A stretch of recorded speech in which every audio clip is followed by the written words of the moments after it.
Hello everybody, my name is Ochara, and this is my quick guide to setting up blast furnace in Eco. So you're a smelter. You got your basic little setup. There's a few steps, but it's not too complicated. You smelt with your bloomery. You just need to make sure you have coal in there. Easy peasy. You get some new equipment. Again, this is pretty simple. Just needs a little extra power. You got your windmill over there. You just make some more windmills. Not a big deal. Oh, and then you get the blast furnace. Oh, it has all these things you need. You need a water input, you have a sewage output, you have a chimney output. Okay, now this is a little more complicated. Let's go over it step by step. So the first thing you need to do is get water into your blast furnace. Please note right off the top, blue input, follow the arrow. Red output, again, follow the arrow. So we got two different water pumps here. We got the mechanical water pump and the electric water pump. We're using the mechanical one for now. It's being powered by that windmill. We will talk about the electric one briefly later in the video, and we will talk about the difference of the two different types of power because it is relevant to running a blast furnace. And just note for the mechanical water pump here, you do need to have an input pipe going into the water. If I drop this pipe down one more, it actually wouldn't work because it would be touching this block. So it needs to be water and just water. Can be ocean, river, doesn't matter, lake, as long as it's in water. So we have water going in now. That is checked off. Actually, everything is checked off. So we got fuel, coal, check. Water input, check. Place in solid ground, check. Chimney pipe must have only one open end outside of all rooms, above the object, and within 10 blocks by horizontal. Okay, so let's just tackle the chimney pipe one thing at a time. If it's outside, you don't need to do anything. This is fine. If it's inside, you need to run a pipe. It needs to go up, can't go down and out, and it needs to end outside. And I would like to point out that if you are running a pipe through a wall or a ceiling, and you're scared of making a hole, like in a room, to make it not count as a room anymore, this right here, this still counts as a room. This is a room, just for the record. So that's how you deal with the chimney pipe. The best thing to do is just have it outside. And for the record, underground, even deep underground, is considered outside. You just got to make sure the block immediately above the pipe is clear. So like if you're in a cave and the roof of the cave is right at the top, just mine out the block right on top of the chimney and you're fine. And so then you got your output, your sewage output. Technically speaking, you can run this machine with the sewage output going onto the ground. So let's just cue this up here. Boom. And you will notice sewage just going onto the ground. You can run it like this. This is, well, I don't want to say it's fine because we're polluting pretty badly right here. But when you first get your blast furnace, this right here is a waste filter.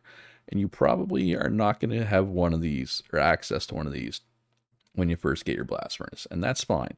But try to get one as soon as you can. So let's hook up our sewage to this waste filter. I'm going to grab copper pipes.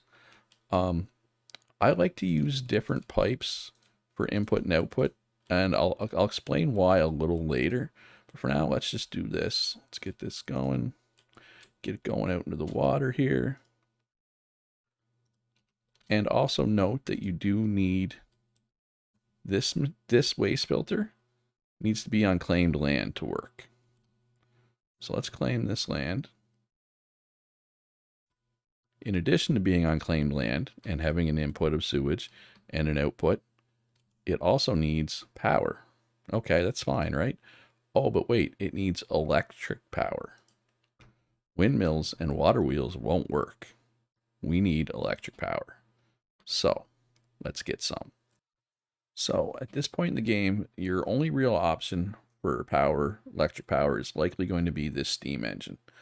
Hit up your local mechanic, maybe industry, or at any rate. What I like to do here is it needs water, so I'm just going to put it right here. Sorry, right here. And it will automatically connect to this pipe, so now it's getting water. You still need to give it coal, though. So basically it takes water, coal, makes power, right? So let's grab some coal, drop it in, and we are now making power. Now it is not running because power grid is disabled because to save resources, because nothing we're using right now is calling power. So we need this to turn on.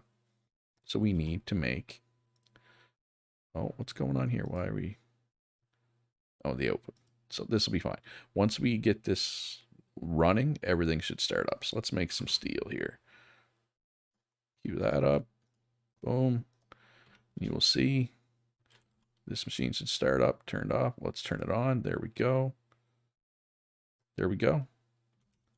We are filtering the waste. We are no longer polluting.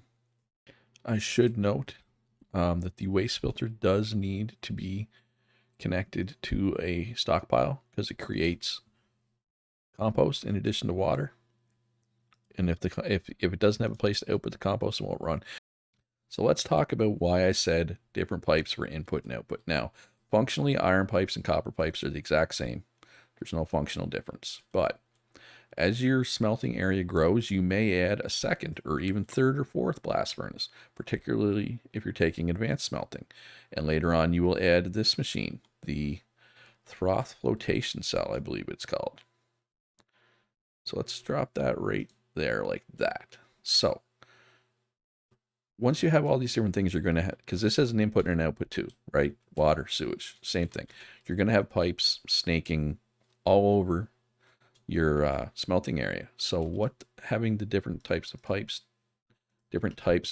does, if I was to put a copper pipe here, let's demonstrate. If I put a copper pipe here, it will automatically connect there. There's nothing I can do about that. And now I have sewage inputting into my froth flotation cell. Now, obviously, you're thinking, well, just put your froth flotation cell somewhere else, Luch. But maybe that's not practical, right? If you use two different types of pipe, I can run this pipe. See, they don't combine. Right? Did you notice that? It didn't combine. So now I can run it all the way out here and get water. Now this is getting water. Done. Just like that. Now I'm ready to run this froth flotation cell. So that's my big tip. That's my big tip. Is use different types of pipe for input. Different types of pipe for input and output in your smelting area. Once you have this machine running, you can, if you choose to, switch over to an electric water pump, but you pretty much need to start with the mechanical one. That's how you set up a blast furnace in Eco. I hope you enjoyed the video. If you did, hit that like button. Subscribe if you haven't already. I got lots of Eco content, lots of Let's Plays, couple of guides, hopefully more guides coming. And you know what? Be good to each other. Have a great day, and I'll see you in the next one.